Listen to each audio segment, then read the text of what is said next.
মাধ্যমিকে প্রথম রায়গঞ্জের অভিরূপ ভদ্র প্রাপ্ত নম্বর 698। 2026 সালের মাধ্যমিক পরীক্ষায় রাজ্যে প্রথম স্থান অধিকার করল উত্তর দিনাজপুরের রায়গঞ্জের ছাত্র অভিরূপ ভদ্র। রায়গঞ্জের সারদা বিদ্যা মন্দির স্কুলের এই কৃতি ছাত্রের প্রাপ্ত নম্বর 698% হিসেবে 99.71%। শুক্রবার মধ্যশিক্ষা পর্ষদের তরফে ফল প্রকাশের পরে সামনে আসে অভিরূপের এই সাফল্যের খবর। জেলার পাশাপাশি গোটা রাজ্যেই এখন চর্চায় রায়গঞ্জের এই ছাত্র। পরিবারের সদস্য থেকে শিক্ষক শিক্ষিকা সকলেই উচ্ছ্বসিত অভিরূপের এই সাফল্যে। স্কুল সূত্রে জানা গিয়েছে, শুরু থেকে অত্যন্ত নিয়মিত এবং মনোযোগী ছাত্র ছিল অভিরূপ। পড়াশোনার পাশাপাশি সময় মেনে প্রস্তুতি নেওয়াতে এই সাফল্য এসেছে বলে মনে করছেন শিক্ষকরা। ফল প্রকাশের পর থেকেই শুভেচ্ছার বন্যা বইছে তার বাড়িতে। এবছর মাধ্যমিকে মোট পাশের হার 86.83%। মেধা তালিকায় স্থান পেয়েছে মোট 131 জন পড়ুয়া। তার মধ্যেই সবার শীর্ষে উঠে এলো রায়গঞ্জের অভিরূপ ভদ্রের নাম।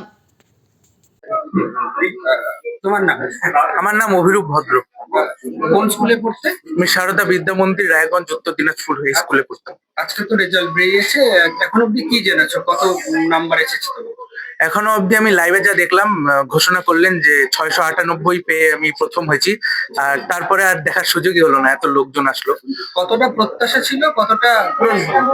পরীক্ষা দিয়ে আমি জানতাম যে ভালো হয়েছে, র্যাঙ্কের আসার মতোই হয়েছে পরীক্ষা, কিন্তু তাই যে প্রথম হব এটা কখনোই আশা করিনি, তাই আজকে বেশ ভালো লাগছে। আর মোটামুটি ফেভারিট সাবজেক্ট কি ছিল? ফেভারিট সাবজেক্ট আমার দুটো ছিল, একটা ফিজিক্যাল সায়েন্স আর একটা হিস্ট্রি। আচ্ছা, আর কি পড়াশোনা ছাড়া আর কি ভালো লাগতো? পড়াশোনা ছাড়া আমি মানে বই পড়তাম, একাডেমিক্স এর বাইরে মনীষীদের বই পড়তাম, সিনেমা দেখতাম। হ্যাঁ, কোন মনীষী সব থেকে প্রিয়? স্বামী বিবেকানন্দ নিঃসন্দেহে। আচ্ছা, আর কোন সিনেমা সব থেকে প্রিয়? ট্রিপল আর, হ্যাঁ, ট্রিপল আর, আর 2022। আচ্ছা, ক্রিকেট হ্যাঁ, কতটা প্রিয়? ক্রিকেট ভালো, কিন্তু হচ্ছে ক্রিকেট নিয়মিত দেখতে গেলে পড়াশোনার সঙ্গে কম্প্রোমাইজ করতে হয়, তাই আমি শুধু সময় পেলেই দেখতাম। আর বিশ্বকাপ হলো যে কয়েকদিন আগে, সেটা দেখেছিলাম, ফাইনাল ম্যাচ। তোমার এই সাফল্যের পিছনে কার অবদান সবচেয়ে বেশি? আমার এই সাফল্যের পিছনে অবশ্যই আমার মায়ের অবদানই সবচেয়ে বেশি। কেন? কারণ কি, আমার মাই আমার একা হাতে সব দায়িত্ব পালন করেছে এবং পড়াশোনা সম্পর্কিত আমার যাবতীয় যা যা প্রয়োজন সব মা নিজেই জোগাড় করেছে। কখনো আমাকে ভাবতে দেয়নি যে আমার মানে আমাকে অনুপ্রাণিত করেছে আর কি। মানে কতক্ষণ পড়তে পড়াশোনা ছিল? আমি ঘড়ির সময় বেঁধে পড়তাম না, আমি আগের দিন রাত্রে যা প্ল্যান করে রাখতাম পরের দিন কোন কোন টপিক পড়তে হবে, সেই টার্গেটটা পূরণ না হওয়া পর্যন্ত আমি পড়তাম নির্দিষ্ট সময়। একেবারে রাজ্যের প্রথম, এই অনুভূতিটা কেমন?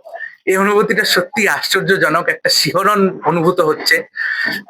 মানে কখনোই আশা করিনি যে এত ভালো রেজাল্ট হতে পারে। স্কুলের ভূমিকার কেমন? স্কুলের ভূমিকা আমি আগে যেমন বললাম যে অনেকই ভালো ভূমিকা রয়েছে।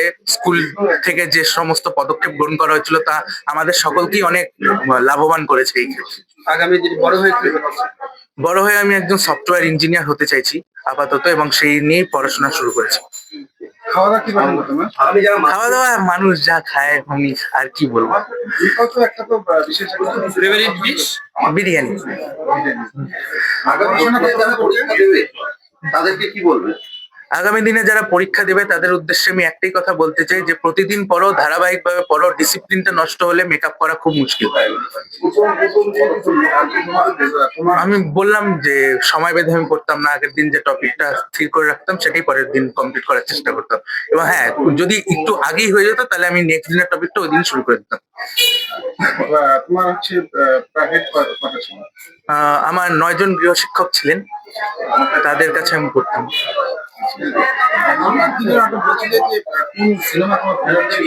আর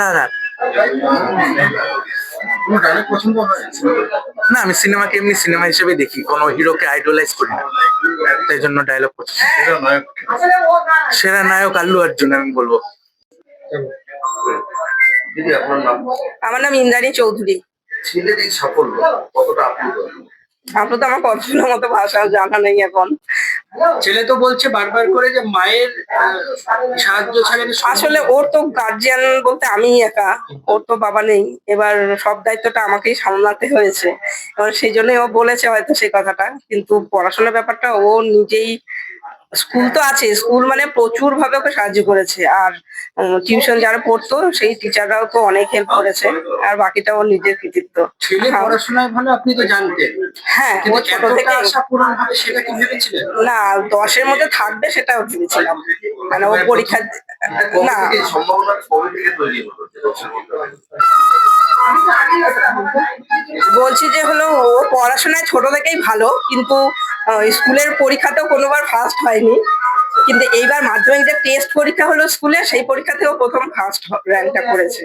এবার তারপর কখন ওই সেটার পর থেকে ভেবেছিলাম যে 10-এর মধ্যে থাকবে হয়তো বা, কিন্তু ফার্স্ট হয় সেটা ভাবিনি। কতটা আপনি পড়াশোনার জন্য পাশে থাকতেন, একদম পড়াশোনার জন্য? না 9 পর্যন্ত ওকে আমি পুরো গাইড করেছিলাম পড়াশোনার ব্যাপারটা। 10-এ আমি অতটা সময় দিতে পারিনি। মানে আমার বুঝতেই পারছেন একা সংসার সমস্ত ঘরে বাড়ি সামলাতে হয়। আমার নিজের একটা চাকরি আছে, আমার বিভিন্ন শিফটে।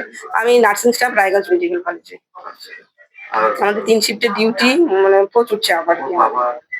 ওর বাবা 2020-তে, ও তখন 5 এর ফাইনাল পরীক্ষা চলে তখন। মানে এখন আগামী দিনে ছেলেকে কোথায় দেখতে চাইছেন, কি হোক আপনার? আমি আমার মতটা কখনোই চাপিয়ে দেবো না ওর উপরে। ও নিজে চাইছে এখন জয়েন্ট এন্ট্রান্স দেবে আর কি, ইঞ্জিনিয়ারিং লাইনে যাবে। ও নিজে বলেছে, সেইভাবে পড়াটা শুরু করেছে। ওর যা প্রয়োজন আমি সেটা এনে দেওয়ার চেষ্টা করি আর কি। মানে সেই পড়াশোনার ব্যাপারে কোনো কিছু ঘাটতি রাখার চেষ্টা করি না। মানে যা যা লাগবে বই বলেন ডায়েরি বলেন সব দেই, বাকিটা ওর কৃতিত্ব। এই প্রথাগত শিক্ষার মধ্যে স্কুলের ভূমিকা কতটা? স্কুল প্রচুর করেছে। মানে আমার ছেলে একটু হাত পায়ে চঞ্চল, কিন্তু তবু ওকে বুঝিয়ে টুঝিয়ে মানে এত ভালো একটা রেজাল্ট, মানে স্কুলের কৃতিত্ব না থাকলে তো সম্ভবই হতো না। নতুন প্রজন্ম মোবাইল নিয়ে খুব মোবাইলটা হলো ঘাটেই একটু বেশি। সিনেমাও দেখি, ও আর আমি মিলে সিনেমাও দেখি, কিন্তু হলো তার মধ্যে দেখো পড়াশোনাটাও ও ঠিকঠাক, মানে পড়ার ব্যাপারেও কিছু বলতে হয় না, এই ব্যাপারটাও সিরিয়াস। কিন্তু মানে অনেক যে পড়াশোনা করে সেরকমও কিন্তু নয়। ডিসিপ্লিন। হ্যাঁ, না ডিসিপ্লিন মেনে যে আজকে আমাকে 6 ঘন্টা পড়তেই হবে এরকম কিছু না। একটা রুটিন করে নেয় যে আমাকে এইটুকু আজকে আমাকে পড়তে হবে, সেটুকু কমপ্লিট করে, সেটা যতক্ষণই সময় লাগে। আমার তো আমি আর ও দুজনের দিকে তাকিয়ে আছি। আমরা তো ভাবতে পারিনি যে প্রথম নামটাই শুনবো। আমরা জানি যে 10-এর মধ্যে কোথাও একটা থাকবে। প্রতিবেশীরা আত্মীয়রা তারা কি করছে?